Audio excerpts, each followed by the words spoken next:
नमस्कार, मैं स्वागत है आपका। आप देख रहे हैं उत्तराखंड लाइव। मैं हूं आपके साथ शिल्पा तोमर।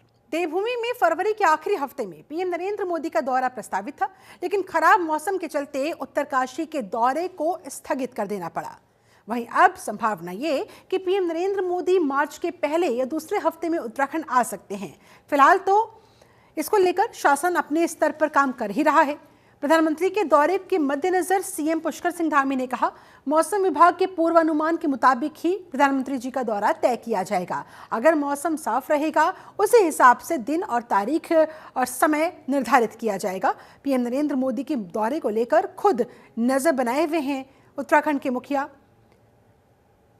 पुष्कर सिंह धामी, और कहा जा रहा है कि मार्च के पहले या दूसरे हफ्ते में संभवतः पीएम नरेंद्र मोदी देवभूमि आ सकते हैं, उत्तराखंड के दौरे पर पहुंच सकते हैं।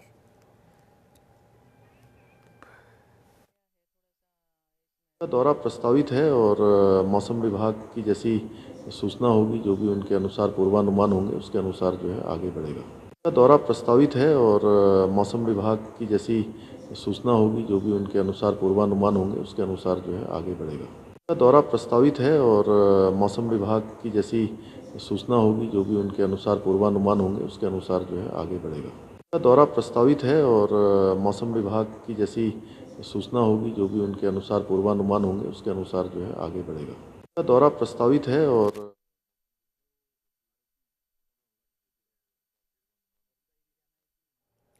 खबर चमोली से है, जहां अभी भी 2 मजदूर में फंसे हुए हैं। मरने वालों की संख्या 6 हो चुकी है। अब तक बर्फ में फंसे 52 मजदूरों को बाहर निकाला जा चुका है। ये मजदूर एवलांच के बाद वहां पर बर्फ में फंस गए थे। वहीं सीएम पुष्कर सिंह धामी ने चमोली जिलाधिकारी से फोन पर बातचीत की। सीएम धामी राहत कार्यों की लगातार समीक्षा कर रहे हैं। बता दें आपको, सीएम धामी घटना के बाद से ही लगातार एक्टिव बने हुए हैं और अब तक रेस्क्यू में 6 मजदूरों की जान जाने की खबर है और 2 मजदूर अभी भी बर्फ में फंसे हुए हैं। वहीं पर अभी वहां से होकर आया हूं और चुनौतीपूर्ण है, क्योंकि बर्फबारी अत्यधिक हो गई है। उस क्षेत्र के 5 से ज़्यादा ब्लॉकों में बिजली भी नहीं है, बिजली का संपर्क भी कट गया है, सैटेलाइट का इंटरनेट भी नहीं है, दूरभाष भी अभी नहीं हो पा रहे हैं। वहाँ पर जल्दी से जल्दी हम लोगों ने अभी यहाँ पर मीटिंग की, आपस में बात की है कि जल्दी से जल्दी वहाँ पर एंटीना स्थापित किया जाएगा, जिससे कि लोगों को जो है वहाँ पर उनसे आसपास के गांव से लोगों से लगातार संपर्क स्थापित हो। वो सब काम किए जा रहे हैं। पुष्कर सिंह नेगी हमारे साथ संवाददाता ज्यादा जानकारी के साथ जुड़ चुके हैं। पुष्कर, रेस्क्यू ऑपरेशन कहां तक पहुंचा? मुख्यमंत्री पुष्कर सिंह धामी लगातार नजर बनाए हुए हैं, एक्टिव मोड में दिखाई दे रहे हैं। क्या कहना है, जो भी फंसे हुए कब तक उनके बारे में पता लगाया जा सकेगा? बिल्कुल, देखिए शिल्पा, लगातार रेस्क्यू जो है जनपद चमोली के जो माणा गांव में जो एवलांच आया था, उसमें जो है लगातार जो है रेस्क्यू अभियान जारी है। जैसे कि आपने बताया कि 6 लोगों की यहाँ पे मौत की पुष्टि जो है हो चुकी है और अभी 2 लोग लापता बताए जा रहे हैं। और अभी अभी जो है एक जो मजदूर है उत्तर प्रदेश का रहने वाला है, इसको भी जोशीमठ से जो है एयरलिफ्ट जो है ऋषिकेश कराया गया है। तो कहीं ना कहीं लोग जिस तरह से मिल भी रहे हैं, उसके बाद जो है जब घटनाओं मौत भी हो रही है, तो मौतों का आंकड़ा जो है 6 का यहाँ पे हो गया है। हालांकि जिला अधिकारी और मुखिया जो है पुष्कर सिंह धामी लगातार जो है कोऑर्डिनेशन कर रहे हैं। आर्मी के लोग यहाँ पे लगातार जो है रेस्क्यू कर रहे हैं और आईटीबीपी और आपका जो है जो एसडीआरएफ एनडीआरएफ की टीमें भी यहाँ पे पहुंची हैं। इनके साथ स्नैक डॉग भी यहाँ पे पहुंचे हुए हैं। तो कहीं ना कहीं रेस्क्यू लगातार जारी है और अभी भी 2 लोगों का जो बर्फ में दबे होने की जो आशंका है, उसको लेकर जो है सर्च अभियान जो है माणा पास के खिलाफ यहाँ पे जो है चलाया जा रहा है। और लगातार जो है वायुसेना के हेलीकॉप्टर भी हैं यहाँ पे और स्थानीय जो प्राइवेट कंपनियां हैं उनके हेलीकॉप्टर को भी यहाँ पे सहयोग कर रहे हैं। आर्मी लगातार जो है अपने क्षेत्र में रेस्क्यू कर रही है और कहीं ना कहीं जो 2 लोग अभी जो है बचे हुए हैं, इनको निकालने का काम जो है युद्ध स्तर पर यहाँ पे चल रहा है। लगातार जो है जहाँ पे बर्फ ज्यादा है उसको काटने का काम भी यहाँ पे बर्फ कटर मशीन जो है यहाँ पे कल ही पहुंचा दी गई थी। कल ही जो है मशीन को यहाँ पे लगा दिया गया था। तो कहीं ना कहीं 6 लोगों की मौत और रेस्क्यू तो लगातार जारी है और अभी तो है 2 लोग जहाँ पे लापता है, उनको ढूंढने का रेस्क्यू कार्यक्रम अभी भी चल रहा है और लगातार जो है रेस्क्यू आज जो है मौसम साफ भी है। रेस्क्यू में क्या मौसम की वजह से भी कुछ अड़चने आ रही है पुष्कर? बिल्कुल बिल्कुल, देखिए कल कल तक जो है जरूर रेस्क्यू में मौसम की जो दखल अंदाजी थी वो देखने को मिली, लेकिन आज सुबह से ही जो है आसमान में चटक धूप खिली हुई है। आज कोई ऐसा नहीं है, इसीलिए 2 लोगों के रेस्क्यू करना बाकी रह गया है, क्योंकि आप देखो समय भी ज्यादा तीसरा दिन आज है, तो कहीं ना कहीं मौसम आज साफ है और रेस्क्यू अभियान में तेजी लाई जा रही है। और जो 2 लोग बचे हैं इनको खोजबीन करने का काम जो है एसडीआरएफ की टीम और एनडीआरएफ की टीम और आईटीबीपी की टीम यहाँ पे लगातार माना पास पर सर्च अभियान चला रही है। शिल्पा, ऐसे में देखिए वहां पर तमाम टीमें इस समय लगी हुई है, जिलाधिकारी खुद मॉनिटरिंग करते हुए और मुख्यमंत्री पुष्कर सिंह धामी तक पल पल की डिटेल पहुंचाते हुए।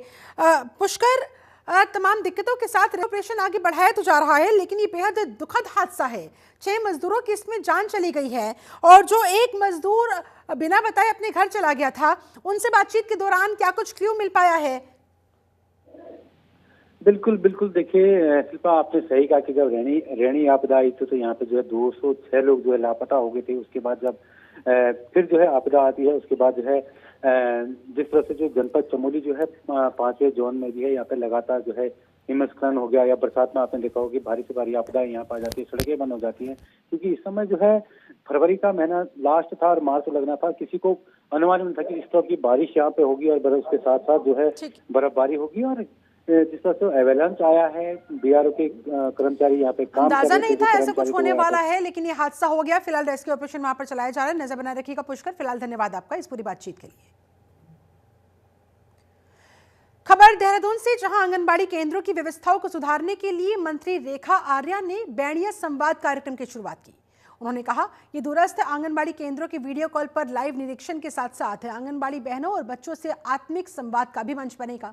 कार्यक्रम के पहले एपिसोड में मंत्री आर्या ने वीडियो कॉल पर बागेश्वर और उत्तरकाशी आंगनबाड़ी केंद्रों पर बातचीत की। साथ ही वीडियो कॉल के जरिए ही केंद्र की किचन आदि का निरीक्षण करते नजर आए। बता दें आपको, इस दौरान उन्होंने आंगनबाड़ी कार्यकर्तियों से सुझाव मांगे कि कैसे आंगनबाड़ी केंद्रों को और सुधारा जा सकता है, उसमें इंप्रूवमेंट लाई जा सकती है, कैसे क्रियान्वयन को और आसान बनाया जा सकता है। इस बारे में वो बातचीत करती दिखाई दी। हमारी आंगनबाड़ी बहनें जो लगातार आंगनबाड़ी केंद्रों के माध्यम से हमारी महिला कल्याण की, बाल कल्याण की बहुत सारी योजनाओं को जिनके माध्यम से संचालन होता है, तो उस संचालन को आंगनबाड़ी केंद्र के माध्यम से वो किस प्रकार से संचालित कर रही हैं, इसका लगातार मॉनिटरिंग करना और इसमें हमारे कितने बच्चे से लाभार्थी हो रहे हैं, कितने गर्भदात्री आ रही हैं, कितने गर्भवती आ रही हैं, ये सारी चीज़ों को देखना, इसको चेक करने की एक प्रक्रिया और साथ में एक संवाद बच्चों के साथ में भी और महिलाओं के साथ में भी, तो एक करने का शुरुआत जो है आज से ही हमने जो इसकी शुरुआत करी है, जिसको हमने बैणी संवाद के नाम से जो है इस पूरे कार्यक्रम का नाम दिया है। निश्चित रूप से आज बागेश्वर के आंगनबाड़ी कार्यकर्ती और उनकी सहायिका से संवाद हुआ। वहाँ बच्चों से, जहाँ 32 बच्चे जो है वहाँ पर 3 वर्ष से लेकर 6 वर्ष तक के बच्चे वहाँ पर अध्ययनरत थे, जो दिन का भोजन भी ले रहे थे। उधर देहरादून में उपनल के 21वें स्थापना दिवस पर सैनिक कल्याण मंत्री गणेश जोशी ने पूर्व सैनिकों, उपनल कार्मिकों के कल्याण के लिए कई घोषणाएं की। स्थापना दिवस समारोह को मुख्यमंत्री पुष्कर सिंह धामी ने वीडियो कॉल के माध्यम से संबोधित किया और कहा, जल्दी ही उपनल के माध्यम से विदेशों में भी नौकरी मिलेगी। उन्होंने राज्य के सभी पूर्व सैनिकों और उनके परिवारजनों को भी बधाई दी। इस दौरान मंत्री गणेश जोशी ने कहा, घोषणा की उन्होंने उपनल कर्मचारी की आकस्मिक मृत्यु होने पर उनको जो अब तक राशि 1 लाख रुपए की दी जाती थी, उसे बढ़ा दिया है और बढ़ाकर 1.5 लाख रुपए करने की घोषणा की है। और लगातार हमारा डिपार्टमेंट इस दिशा में काम कर रहा है और उपनल कर्मचारियों के लिए कई सुविधाएं भी उपनल ने मुहैया कराई है। उदाहरण के लिए, पहले उपनल का कर्मचारी अगर उसकी मृत्यु हो जाती थी तो मात्र 15,000 रुपये मिलता था। मेरे बनने के बाद हमने उसको 1 लाख करवाया। इसी प्रकार एक्सीडेंटल उस पर हमने पीएनबी से एक टाई अप किया। ऐसे केस में 50 लाख रुपया बीमे का उनको मिलता है। और आज हमने जो घोषणा की है कि जो हमारा वेलफेयर फंड है, उसका एक बड़ा हिस्सा हम जो है जो हमारे सैनिक बाहुल्य क्षेत्र हैं, हर जिले में, हर गांव को हम लेंगे। वहीं हल्द्वानी में भव्य सरस मेले का विधिवत शुभारंभ हुआ। 10 दिवसीय इस मेले में देश भर के राज्यों के मुख्य प्रोडक्ट और लोक कलाकार आकर्षण का केंद्र रहे।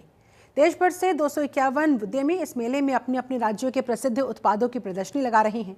इसे लेकर जबरदस्त वहां तैयारियां देखने को मिल रही है। इसके अलावा वायर सेलर मीट का भी आयोजन किया जाएगा। साथ ही साथ फैशन शो समेत अन्य आयोजन भी अभी वहां पर कार्यक्रम तय है इनके। 10 दिन तक चलने वाले इस मेले में हर शाम रंगारंग कार्यक्रम प्रस्तुत होंगे, जिसमें प्रख्यात कलाकार कमला देवी समेत पहाड़ी और पंजाबी सिंगर भी अपनी टीम के साथ परफॉर्म करेंगे।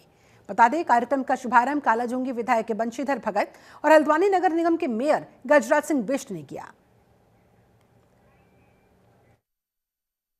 भारत के बहुत ही यशस्वी प्रधानमंत्री नरेंद्र मोदी जी जिस प्रकार से महिलाओं को सशक्तिकरण की बात करते हैं, उसकी एक पहल ये भी है कि महिलाओं के समूह बनाकर उनको रोजगार करने का मौका दिया है।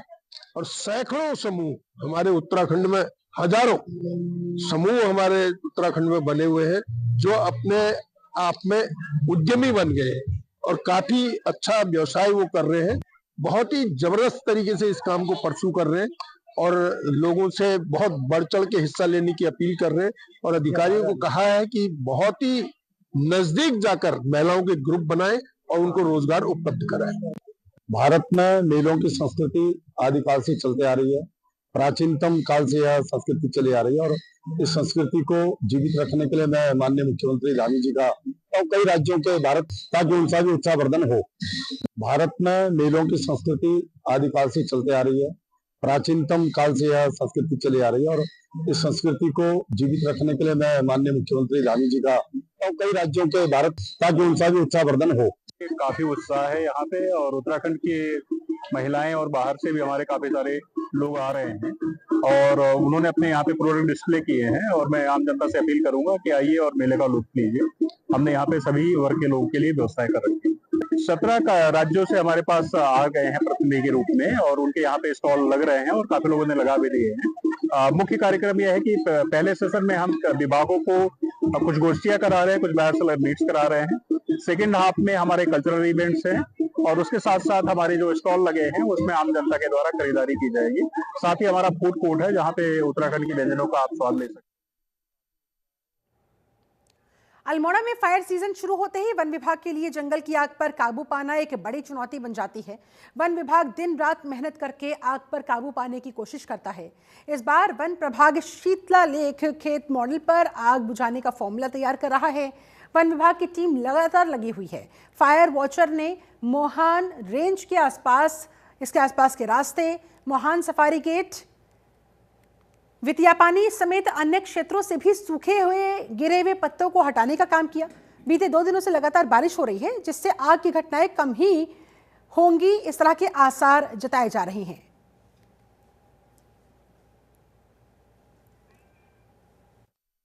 अल्मोड़ा वन विभाग की टीम द्वारा अग्नि के खतरे को देखते हुए मोहान वन क्षेत्र में, मोहान वन परिसर के आसपास, इको जोन जो हमारा सफारी गेट है उसके आसपास और उसके रास्ते में, और बिंतिया पानी में जो सूखे पत्ते हैं, गिरे पत्ते हैं, उनको हटाया गया है।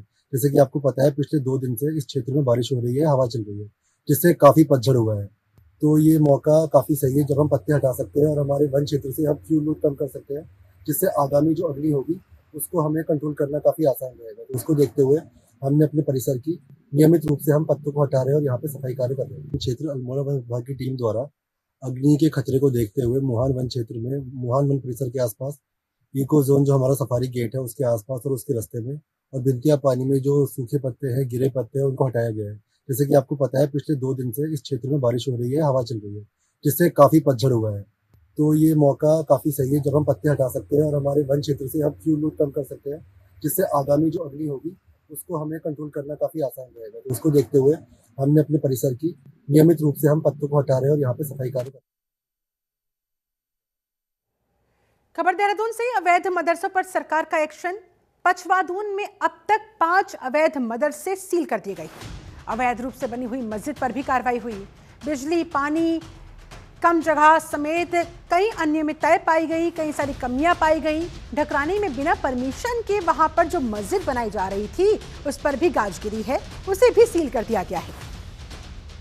इस तरह से पचफादून में 5 अवैध मदरसे जिन्हें सील कर दिया गया, जिन पर ताला लटका दिया गया और कहीं बिजली पानी और जगह भी कम थी। इस तरह की अनियमितताएं थी मदरसों के अंदर, फिर भी उन्हें संचालित किया जा रहा था। जिनके ऊपर ये एक्शन लिया गया है, ये गाजगिरी है और इन अवैध मदरसों पर सरकार ने एक्शन लेते हुए इन्हें सील करने का काम किया, इन पर ताला लटकाने का काम किया और जो बिना परमिशन लिए अवैध तरीके से मस्जिद भी बनाई जा रही थी उस पर भी कार्रवाई हुई, उसे भी बंद करवा दिया गया है, कंस्ट्रक्शन वहां रुकवा दिया गया है और उस पर भी ताला लगा दिया गया।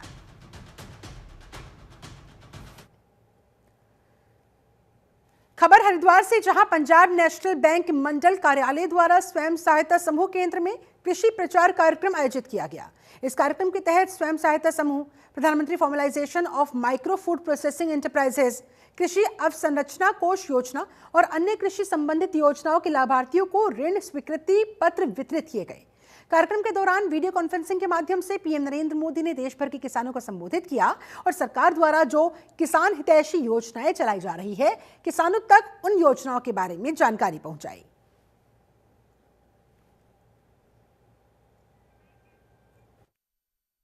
हैदराबाद ब्लॉक में कृषि प्रसार कार्यक्रम आयोजित किया गया है और इस कार्यक्रम का मुख्य उद्देश्य है कि सरकार जनता के द्वारा, यानी बैंक जो है, जो सरकार का एक अभिन्न अंग है, ये पब्लिक तक पहुँचे। पब्लिक बैंक तक तो जाती ही जाती है, लेकिन अगर बैंक पब्लिक तक पहुँचेंगे तो पब्लिक को ऋण प्राप्त करने में जो हिचकिचाहट होती है, जो थोड़े बहुत बॉटलनेक्स होते हैं, वो दूर होंगे और जनता से बैंकों का जुड़ाव बढ़ेगा। सेल्फ हेल्प ग्रुप्स हैं, बहुत सारे लोग आए हुए हैं, बहनें यहाँ पे आई हुई हैं, या इंडिविजुअल किसान्स हैं, कई लोगों को लोन का डिस्बर्समेंट भी यहाँ पर किया गया है, लोन सैंक्शन भी किए गए हैं और आज यहाँ पर ये लगे हुए हैं, स्टॉल भी लगे हुए हैं, तो बहुत सारे लोग इसके लिए अप्लाई भी कर रहे हैं। हैदराबाद ब्लॉक में कृषि प्रसार कार्यक्रम आयोजित किया गया है और इस कार्यक्रम का वहीं देहरादून में 3 दिवसीय जनजातीय महोत्सव की शुरुआत हो गई है। इसमें उत्तराखंड समेत देश के कई राज्यों की जनजातियों द्वारा हिस्सा लिया जा रहा है। महोत्सव में केंद्रीय योजनाओं के लाभार्थियों स्थानीय प्रोडक्ट्स के 150 से ज्यादा स्टॉल्स लगाकर अपनी संस्कृति और स्वरोजगार को बढ़ावा देने का प्रयास हो रहा है। इस आयोजन में केंद्र और राज्य सरकार की जनजातियों को मुख्य धारा में लाने के लिए पूरी कोशिश हो रही है। बता दें आपको, महोत्सव में ज्यादातर स्टॉल जनजातियों द्वारा लगाए जा रहे हैं। सर्वप्रथम जो हम लोग, जो केंद्र सरकार और राज्य सरकार दोनों की मंशा ये है कि इस तरह के उत्सव और जो भी जनजातियां, जैसे हमारे प्रदेश में जो 5 जनजातियां रहती हैं, उनको मूल धारा में, मुख्य धारा में उनको लाने के लिए पूरा प्रयास किया जा रहा है। इसी क्षेत्र में जिस तरह से हम भारत सरकार से और राज्य सरकार से समय समय पर सहायता लेते हैं, उनसे योजनाओं का लाभ उठाते हैं, उसमें हम जो हमारी राज्य की 5 जनजातियां हैं उनके सामाजिक स्तर को, शैक्षिक स्तर को उठाते हैं। और इसी क्रम में हम लोगों के वहाँ जैसे अभी कई विद्यालय चल रहे हैं, कई हमारे वहाँ ATS चल रहे हैं, कई हॉस्टल्स हैं और भी कई तरह के जो योजनाएं हैं वो माननीय प्रधानमंत्री भारत सरकार और उनके केंद्रीय मंत्री एवं हमारे माननीय मुख्यमंत्री जी के सहायता से हम लोग इसको। अगली खबर काशीपुर से, जहां रमजान पर पुलिस प्रशासन सतर्क हो गया। काशीपुर कोतवाली में आयोजित अमन कमेटी की बैठक में कोतवाल ने कहा कि नशा युवाओं को दीमक की तरह चाट रहा है, इसे हर हाल में खत्म करना होगा, हम सब लोगों को मिलकर प्रयास करना होगा। उन्होंने कहा, मैं लोगों से अपील करता हूं, नशे का कारोबार करने वालों की गुप्त जानकारी पुलिस तक पहुंचाए। सूचना देने वाले का नाम उजागर नहीं होगा, पूरी प्राइवेसी रखी जाएगी, उसकी जान पर कोई खतरा नहीं आने दिया जाएगा। नशे के धंधे में लिप्त किसी भी शख्स को ना बख्शे जाने की बात इस मीटिंग में कही गई। इस बैठक में बिजली, सफाई और सुरक्षा व्यवस्था पर भी चर्चा हुई। पुलिस ने भरोसा दिलाया कि सुरक्षा के तमाम इंतजाम रहने वाले हैं, लेकिन हमें आम लोगों की मदद भी चाहिए। आम लोग हम तक ये जानकारी पहुंचाए, कौन कहां कैसे माल सप्लाई कर रहा है, युवाओं को नशे की जद में लाने का प्रयास कर रहा है, ताकि हम उनके खिलाफ सख्त कार्रवाई कर सकें। जवान करते हैं, जवान में नशे में आ जाता है और वो उस टाइम मर जाता है।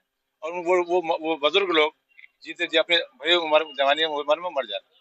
तो मैं आप सभी लोगों से ये रिक्वेस्ट करता हूँ, सभी समाज के लोगों से, कि ये इस ड्रग्स को, इस नशे को जहाँ कहीं भी हो रहा है उसके बारे में जरूर सुनने दें, पुलिस को बताएं और उसका विरोध करें, उसको ना करने का काम। तो हमारे यहाँ का शहर कोतवाल अमरचंद शर्मा जी ने ये पीस कमेटी की मीटिंग बुलाई थी। सफाई की व्यवस्था, पानी की व्यवस्था, बिजली की व्यवस्था, उसकी हमने मांग की है, जो उन्होंने कहा कि ये पूरी होगी। कोतवाल साहब ने बड़ा अच्छा एक ये क्वेश्चन किया कि सब लोग इस पाक और मुकद्दस महीने में एक इस तरह का प्रण लें, ड्रग्स के लिए आप लोग पुलिस प्रशासन को सहयोग करें, क्योंकि सब जानते हैं कि ड्रग्स कौन बेच रहा है। एक मानवता के उसमें बहुत बुरी चीज है और इस पर बैन लगना चाहिए। हम लोग भी पुलिस प्रशासन के साथ हैं और उन्होंने भी आश्वासन दिया है प्रशासन ने कि इसको खत्म करने के लिए हम पूरा सहयोग। वहीं पथरी थाना क्षेत्र में 8 साल की एक नाबालिग से दुष्कर्म के मामले में पुलिस ने बड़ी कार्रवाई की। पुलिस के सघन चेकिंग अभियान के दौरान आरोपी ने गिरफ्तारी से बचने के लिए पुलिस पर फायरिंग कर दी। पुलिस ने भी जवाबी कार्रवाई की, मोर्चा संभाला जवाबी कार्रवाई करते हुए, जिसमें आरोपी के पैर में गोली मारी गई। पुलिस ने बदमाश को तुरंत जिला अस्पताल में भर्ती करवाया, जहां उसका उपचार जारी है। जानकारी के मुताबिक आरोपी के आपराधिक रिकॉर्ड की भी जांच चल रही है। क्षेत्र में एक वादी द्वारा नाम पहचान उसकी छुपाते हुए उनकी नाबालिग बच्ची के साथ एक रेप का मामला पुलिस के संज्ञान में आया था और वादी द्वारा पुलिस को ये बताया गया कि जब उसके द्वारा आरोपी को रोकने की कोशिश की गई तो उसके द्वारा उसको तमंचा दिखा के वो वहां से फरार हो गया। पुलिस को ये प्रथम सूचना मिली थी क्योंकि बच्ची की हालत लगातार खराब हो रही थी, इसलिए पुलिस के द्वारा तत्काल बच्ची को यहाँ से एम्स रेफर किया गया। उसके साथ हमारी टीम साथ गई है, जिसमें एक लेडीज सब इंस्पेक्टर साथ में ही है और उनका वहाँ पर उपचार किया जा रहा है। इसी बीच पुलिस के द्वारा आरोपी को पकड़ने के प्रयास लगातार किए जा रहे थे और क्योंकि ये बात हमारे संज्ञान में थी कि आरोपी के पास तमंचा भी है, इसलिए पुलिस के द्वारा एहतियातन उसको रोकने की कोशिश की गई, जिसके द्वारा पुलिस पर जब फायर किया गया, पुलिस ने जवाबी फायर में उसको अभी उसके पैर में गोली लगी है, घायल अवस्था। उत्तराखंड की अहम खबरों में फिलहाल बस इतना ही। बने रहे जनतंत्र टीवी के साथ। नमस्कार।